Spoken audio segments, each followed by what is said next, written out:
दोस्तों, आज की कहानी है भाभी मेरे लड़कों को देख जलती हैं। दोस्तों, कहानी शुरू करने से पहले अगर आपने चैनल को सब्सक्राइब नहीं किया हो तो कर लीजिए ताकि आपके पास पहुंच सके हर नया वीडियो। मेरे जवान लड़के इन्हें फूटी आंख न सुहाते हैं। सवे की 2 बेटियां हैं, इसलिए मेरे लड़कों को देख जलती हैं। रमा बड़बड़ाते हुए घर के काम किए जा रही थी। पत्नी का बड़बड़ाना सुन सीताराम जी बोल पड़े, अरे भाग्यवान, सुबह सुबह क्यों अपना पारा चढ़ाई जा रही हो? किसी ने कुछ कह दिया क्या? हूँ वही तुम्हारी पूजनीय भाभी जी। सुबह सुबह लड़कों की शिकायतों का पिटारा खोलकर बैठ गई थी। कहने लगी कि लड़के शौक पर खड़े होकर लड़कियों को छेड़ते हैं। जवान लड़कों पर नकेल के कसने की नसीहत दे रही थी। मैंने भी मुंह तोड़ जवाब दे दिया कि अगर लड़कियां आंखें मटका कर चलेगी तो लड़के तो छेड़छाड़ करेंगे ही।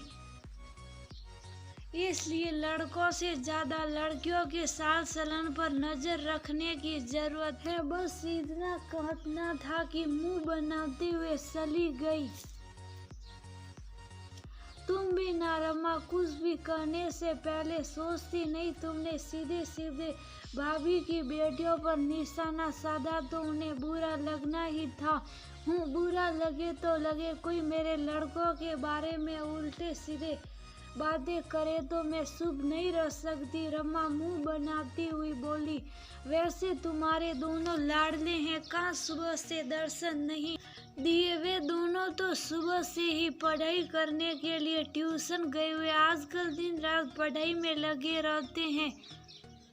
देखना एक न एक दिन दोनों हमारा नाम रोशन करेंगे। रमा, आखिर कौन सा ट्यूशन सुबह से शाम तक चले हैं कहीं? इससे पहले कि सीताराम जी कुछ आगे कहते, रमा बीच में बोल पड़ी, लगता है आप पर भी भाभी की बात का असर पड़ रहा है, जो बैठे बैठे मेरे प्यारों पर संदेह कर रहे। आज के बाद ऐसी बेफिजूल की बात मुझसे न कीजिएगा, समझे? गुस्से में बोलती हुई रमा अपने कमरे में चली गई।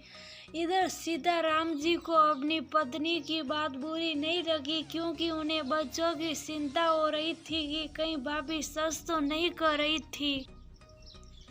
2 दिन बाद अचानक से शाम को दरवाजे पर दस्तक हुई। रमा ने सोचा लड़के पढ़ाई कर ट्यूशन से आए होंगे, इसलिए मुस्कुराते हुए फटाफट दरवाजा खोलने के लिए भागी, लेकिन दरवाजे पर पुलिस को देख रमा कांप उठी। राकेश, दिनेश का घर यही है? हाँ, और मैं उन दोनों की अम्मा हूँ। क्या हुआ? मेरे लड़कों को कुछ बुरा तो नहीं? रमा बोलते बोलते चुप हो गई। जी, आप अपने पति को थाने भेज दे दीजिएगा।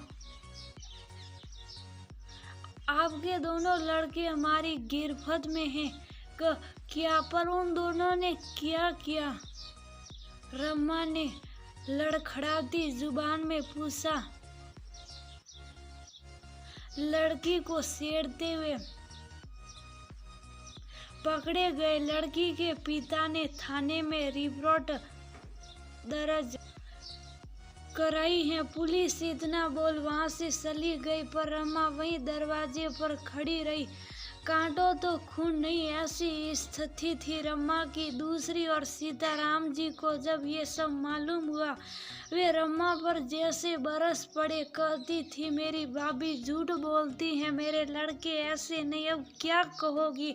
पति की सुन रमा कुछ बोलने की हिम्मत नहीं जुटा पाई, बस रुदे गले से बोली, मेरे बच्चों को हवालात से छुड़ा लाइए। अब से मैं दोनों की नकेल कसने की पूरी कोशिश करूंगी। सीताराम जी लड़की के पिता के सामने हाथे जोड़े पैर पकड़े, तब जाकर लड़की के पिता ने चेतावनी देते हुए रिपोर्ट वापस ले कि आइंदा आपके लड़के मेरी बेटी के आसपास भी नहीं भटके। इधर रमा को अपने आप पर बहुत क्रोध आ रहा था कि क्यों उसने भाभी की बात सुनकर भी अनसुनी कर दी। काश भाभी की नसीहत पर गौर किया होता। लड़के राह से भटक रहे थे और मैंने उनकी ओर ध्यान न देकर भाभी को ही उल्टा सीधा बोलती रही। दोस्तों, कभी कभी हम बच्चों पर हद से ज्यादा भरोसा कर लेते हैं। हमें लगता है हमारे परवरिश में कोई खोट हो ही नहीं सकती। ऐसे में किसी शुभ शिक्षक की नसीहत भी बुरी जान